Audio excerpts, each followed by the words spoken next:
Hello, my beautiful souls. I am a nervous moon, crone witch, shadow worker, and keeper of the old magic. Come in close.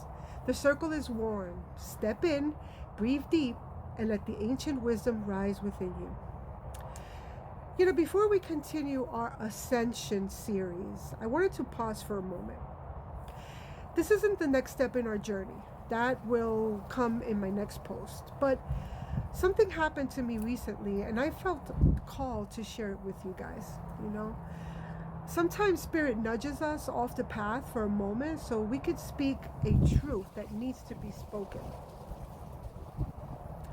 So today, we're stepping slightly off topic, but it's still very much within the realm of awakening, of meaning, and the soul. I wanted to share something that happened in a live chat because it reveals a much bigger issue about truth, meaning, and how we speak to one another. I said something simple in that chat. I said the definition of love is different for everyone. It's shaped by our childhood, our wounds, our healing, our culture, and our values, and our life experiences. Now, before I could finish, the host cut me off and he says, no, love is just dopamine, chemicals within our brain. That is what love is. That is the truth. And when I said, that is your truth, he interrupted again and he said, no, the truth is the truth. And I wanted to be clear about something else, because the moment that he cut me off, the moment that his tone shifted from discussion to confrontation, I stopped talking. I felt the energy change within that room. And when someone moves from conversation to combat, I don't match that energy. I don't feed it. I don't argue with it. I don't let it pull me out of my center. So I left the chat immediately. And not out of fear, not out of defeat, but out of self-respect. I protected my energy, and I will not give power to a space where someone is more interested in dominating than understanding, where someone confuses volume with truth, where someone shuts down perspectives instead of exploring them. Walking away is not weakness. It is wisdom. It is sovereignty. It is choosing peace over performance. Now, let's get back to the matter at heart. Dopamine explains the biology of bonding. It does not define the meaning of love. Chemistry is universal, but meaning is not.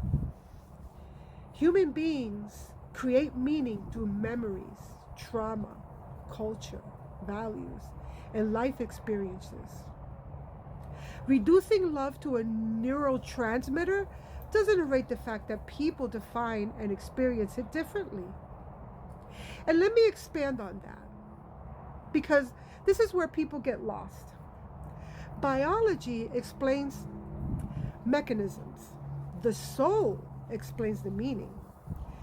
They are not the same truth.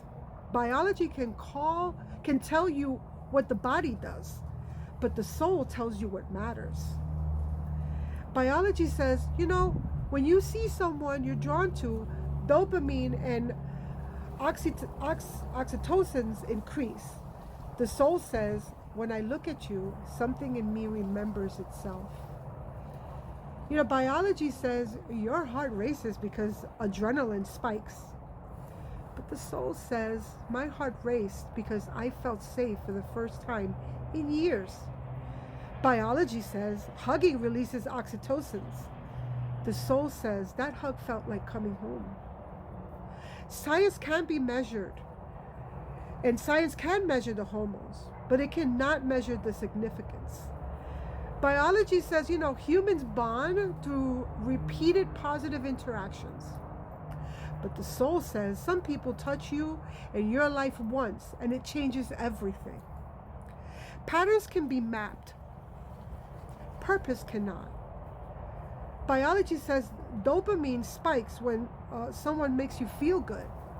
But the soul says, I stay because love is a choice and it's not a chemical. Chemistry can start a spark. Meaning is what keeps the fire. And this is the part that people forget.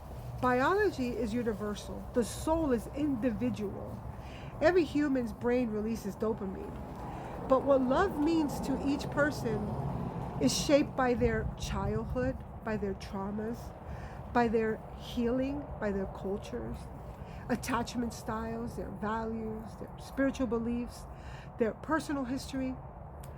That's why no two people can define love the same way. They can't. It's different for everyone. And after that live chat, I'll tell you, I spoke with a friend who was there, and she shared something very tender and beautiful to me. She said, when I say I love you, I mean I see you. And I understand what she meant. That for her is love. It's about recognition, about recognizing presence, about witnessing someone's humanity.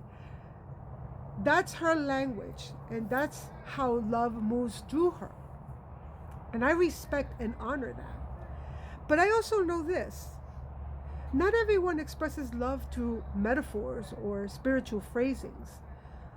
Not everyone needs to translate love into poetry or philosophy. Some of us just speak love plainly, directly, and simple. Because when I say I love you, I mean exactly that.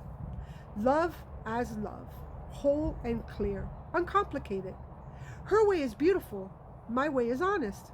Both are valued, both are human, both are expressions of the soul. And that's the point the hosts in this live chat completely missed. Because dopamine can explain attraction, but dopamine cannot explain devotion. Dopamine can explain bonding, but dopamine cannot explain the moment someone looks at you and says, I love you. And you feel your entire soul soften. That is not chemistry. That is humanity. And that's why personal truth matters. That's why life experiences matters. That's why soul language matters. And whether you say, I see you, or I love you, it doesn't matter.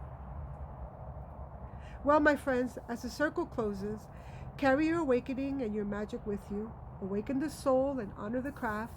Walk in your power. As above, so within. As within, so becomes. Blessed be, my beautiful one.